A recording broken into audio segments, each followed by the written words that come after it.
Hey guys, this is Dalton from the All Around channel, back again with another video. This time we're talking lacrosse. Recently, the Premier Lacrosse League returned to play with the PLL Championship Series. We started out with a group stage where each team played 4 games to determine seeding. Now that has been concluded and all 7 teams are seeded, and we're moving on to the elimination round. This is going to be a 3-round tournament, which at the end will crown the 2020 PLL champion. So here I'm going to give you guys a breakdown of the bracket and predictions as to who's going to win it all. So to start off, we got the number 1 seeded Whipsnakes. They got a first round bye by going 4-0 in the group stage, and they were just absolutely dominant the whole way through with a plus 24 point differential. So they get to skip the first round because there's only 7 teams in the league. The first matchup we're going to look at is the 4-seeded Redwoods taking on 5-seeded Water Dogs. The Water Dogs are an expansion team this year, just added to the league. So the Redwoods, they went 2-2 in group play, and they were a little shaky, not nearly as good as they looked last year, in which they finished second in the league, losing in the championship to the Whipsnakes. So they've been really disappointing. They're going to have to step it up if they want to get pretty far in this tournament. The expansion Water Dogs, they did not look great, finishing 1-3 in the tournament, but they also had some leads that they blew, so that was kind of an issue. They really could have been a 3-1 team, but they just couldn't put 4 quarters of lacrosse together, so it'll be interesting to see what they do. Ultimately, I think it's going to be the Redwoods pulling this out. They played one common opponent in the group stage. That was Atlas. Redwoods won that game 11-10. Water Dogs lost 11-10. And I just think that it should be a close game, but the Redwoods looked like the stronger team in the group stage, and I just think they have a little more talent. And they're really a team that's kind of built from the back with their defense, and they have good two-way middies. They're really built to counteract the up-and-down style of play the Water Dogs wants to play. So I think Redwoods is going to take a close one there and move on to the second round. Up next, we got the Chrome and Chaos. The 2-seeded Chrome have been the biggest surprise of this whole season so far. They went 3-1 in the group stage after being one of the worst teams in the league last year. So it's been really surprising. Part of it's been their face-off man Connor Farrell's been significantly better. Their offense just looks a little bit more crisp, and their defense is playing a little bit better too. That's helped as well. Their opponents, the Chaos, have been extremely disappointing. Last year, Chaos finished the regular season with the best record in the PLL. This year, they've gone 0-4 in the group stage. So I don't know really why this has been happening. They have the talent, and they didn't really lose much from last year, but they just cannot seem to put together a full game. They'll have bursts where they look like this ridiculously skilled team they were last year, but they just haven't been able to finish out games and get wins. I mean, part of it is their defense has not been great. I mean, they have Jared Newman, who's still solid, but other than that, it's been rough. So looking at this matchup, these teams already did play each other once in the group stage, and Chrome beat Chaos 13-9, and I don't see it being too much different the second time around. Chaos can't stop the Chrome offense, and Connor Farrell looked dominant over Tommy Kelly the last time at the face-off X. So if Chaos can't get the ball, they don't really have any chance, and they've just looked completely flat for most of this championship series, so I don't see them upsetting Chrome here. Moving on to our last first-round matchup, we got the 3-seeded Archers and the 6-seeded Atlas. Archers finished 3-1 in the group stage. Atlas went 1-3. Archers actually beat Atlas 11-10 in group play. Archers look pretty strong with the help of first-round number 1 overall pick Grant Ament out of Penn State leading their attack.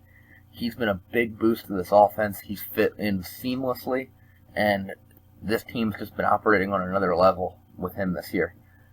Atlas, on the other hand, still look like a team that doesn't know who it is, especially on offense. They just lack an identity. They don't know if they want to play fast and go up and down the field. They don't know if they want to operate mainly from their midfield or if they want to use their attack. They just don't know what they want to do. And that was a big problem with them last year. They got a new coach, and it still carried over into this season. Archers, their offense is just clicking, running on all 4 cylinders. And I think for that reason, they're probably going to end up winning again against Atlas. The only chance for Atlas is if they get carried by Trevor Baptiste, their face-off man, and their goalie, Jackie Cannon. If those 2 guys are playing at a really high level, it could really change the game, especially since Archers aren't great at the face-off X, or in goal they're a little shaky. They're still doing that 2-goalie system where Gittleman plays one half, Adams plays the other. It's still kind of not ideal. It's been working, but it's still not an ideal situation. So we'll see how that works out. I think Archer still takes it, but it should be the best of the 3 matchups, I think, in the first round. So if those hold in the second round, we'll have the Whipsnakes taking on Redwoods, and that'll be a rematch of the first game for each team in the group stage, where Whipsnakes beat Redwoods 13-9 in a game that wasn't nearly as close as it appeared on the scoreboard. Whipsnakes was clearly dominant for most of that game, and Whipsnakes looks way better now than they did then. Their roster kind of got raided in the expansion draft by Water Dogs. Water Dogs took a lot of offensive players from Whipsnakes, and so it took their offense a little bit to get synchronized, I think, because they had so many new guys to put into the system. But now it's really clicking, and I think they're going to be a problem in this championship series. They've already been a problem in this championship series. They dominated the group stage, and I think they're going to really be tough to beat here. And I don't see Redwoods having much of a chance here. Whoops should win this one and win it handily. The other matchup, we got a rematch of Chrome and Archers.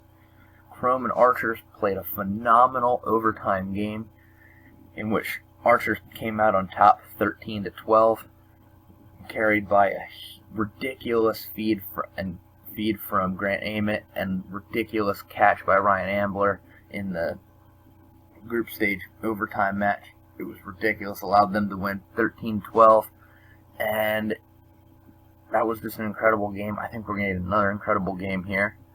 You might be wondering, why is Archers the 3 seed and Chrome the 2 seed if Archers beat Chrome in the group stage? Well, both teams still went 3-1, and the tiebreaker is point differential. And unfortunately for the Archers, they had to play Whipsnakes, in which they got beat by 6 goals, so that really hurt their scoring differential, and Chrome's won some games pretty handily, so that's allowed them to get the 2 seed. But they still have to play each other, and it should be a great game again. It's probably the toughest matchup to call in this whole series, and I think it could really come down to who gets the most possessions. And Archers were dominant in that first game. They won 74% of the faceoffs. Connor Farrell just didn't have it in that game, and if he can't figure out that matchup this time, it's going to be tough sledding for Chrome to win that game. Archers just have too much of offensive firepower for Chrome to give up that many more possessions, and that should be the deciding factor. Archers take that one and move on to the championship to get a rematch with Whipsnakes. And last time they played, Whipsnakes won 17-11 to finish off group play. And it's going to be really tough for Archers to get a different result, I think. I mean, you got 2 great attackmen on each team. Rambo for the Whipsnakes, Ament for the Archers. But the problem is, Ament, yeah, he's a rising star in this league. He's very good. But Matt Rambo is the best lacrosse player in the world right now. We saw it last year in the championship game against Redwoods. The game was close, and what happened?